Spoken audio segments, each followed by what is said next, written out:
All right, thank you, Steve. A nonprofit organization is doing important work in schools across the province. ASET is the Association for Special Education Technology, and they're hosting a conference in Niagara Falls this spring. The director at ASET is Judy Sackville, and vendor committee lead Frank Napoli join us now with more. And Judy, thank you for joining us. Thank you so much. We're really excited to be here. Maybe you can start by telling us what ASET is all about.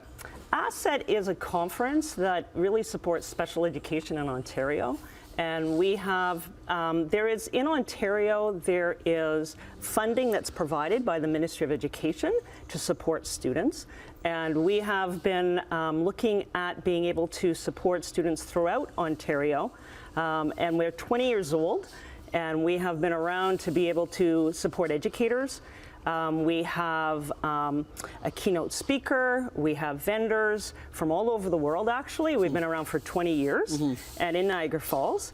And it's an opportunity for educators to come and find out all about assistive technology tools from our vendors. Now, more than 40 boards. So when we're talking about assistive technology, how does that help learners? Well, it helps because if a student's diagnosed with some sort of learning disability or learning challenge, assistive technology will actually allow things to be read out loud. You can use your voice to type. It can be even extensive equipment for blind, low vision, severe communication needs, or even deaf and hard of hearing. Now, Frank, Judy mentioned 20 years now ASET's been around. What does it mean? What does that milestone mean to you? I know you're one of the founding members in addition to your role as So 20 years ago, in 2004, we were sitting around a room, a group of us, and we decided how can we help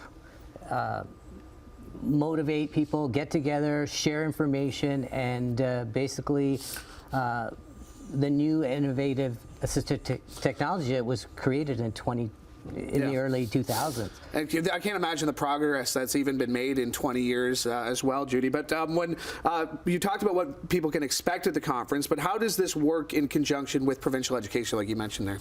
Well, each board in Ontario receives funding from the Ministry of Education. So if a student has a diagnosis or actually has a form of a learning challenge, then each board, public and Catholic, get funding that school boards can, through a diagnosis or through some form of, it's essential for their programming. Now, there is an assistive technology that you want to showcase. Yes. What's that? We would like to spotlight one of our really major assistive technology tools, Read and Write for Google Chrome.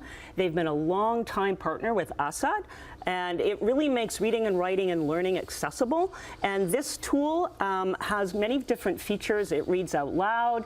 You can use your voice to type. It also provides word predictions, so to help with spelling. It also, there's a great voice note feature that you can actually record what you're saying to get your thinking out. And this tool really benefits all students, not just those with special education needs. And it really, what's necessary for some is really good for all. Yeah. Where can we find out more information? You can go to our website, aset-ontario.ca, and it's happening in April 10th and 11th in Niagara Falls. And we still are accepting a call for proposals. So if anybody knows of anyone who can really leverage technology to help support special education, go to our website. We have a free draw for a registration. And yeah, please come. I know more than 40 boards from across Ontario all getting together, more than half the school boards in Ontario taking part. Judy, Frank, thank you so much for joining us. Awesome. Thank you so much. Awesome. Really appreciate it. All right, stay with us. We're continuing here on CHCH Morning Live.